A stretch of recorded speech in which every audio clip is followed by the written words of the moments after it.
Moi, j'aime les humains comme j'aime les chats. En fait, le truc qui m'a permis de survivre quand parfois on a des comportements, mais qui semblent, incompréhensibles, c'est d'avoir tellement, en fait, aimé les chats, que si tu comprends vraiment comment est un chat, alors tu comprends qu'il faut que tu considères son unicité à la fois et sa nature. Et les humains, en vrai, c'est tout pareil. Sauf qu'on a une nature qui est invisible, un peu comme les chats finalement, sauf si on regarde dans les yeux. Et dans le regard, on peut sentir si on apprend à lire, et avec l'expérience aussi, parce qu'un chat, quand il s'apprête à te griffer, il va te faire des gros yeux, il va avoir les pupilles qui se dilatent. Chez un humain, c'est plus subtil, surtout chez les femmes, parce qu'on a tendance à être éduqué à dire des vacheries avec un grand sourire comme ça, parce que sinon on est considéré impoli. Mais le regard, c'est quelque chose qui ne ment jamais et que si tu ne peux pas avoir tous les tenants et aboutissants d'une histoire de pourquoi, tu peux au moins ressentir s'il y a de la bienveillance vis-à-vis de toi, vis-à-vis des autres ou pas. Et personnellement, je m'en contente, comme avec les chats, quoi, hein.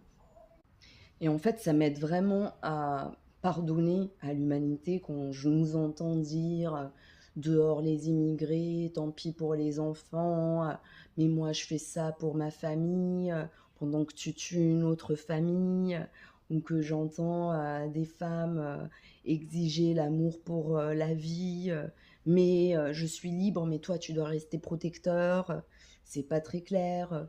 Des mecs qui disent je veux la femme de ma vie, quels sont tes critères, blonde, brune, les mecs ont jamais que des critères physiques, et après ils demandent pourquoi on est stressé du cul à ce sujet. Et en fait, le jour où dans ma tête j'ai complètement dissocié et je me suis dit mais si c'était des chats, un chat par exemple, s'il a vécu des mauvaises choses petit, et ben il se peut que jamais il soit capable en fait d'être quelqu'un de vivable en mode domestique. Et les humains, c'est tout pareil.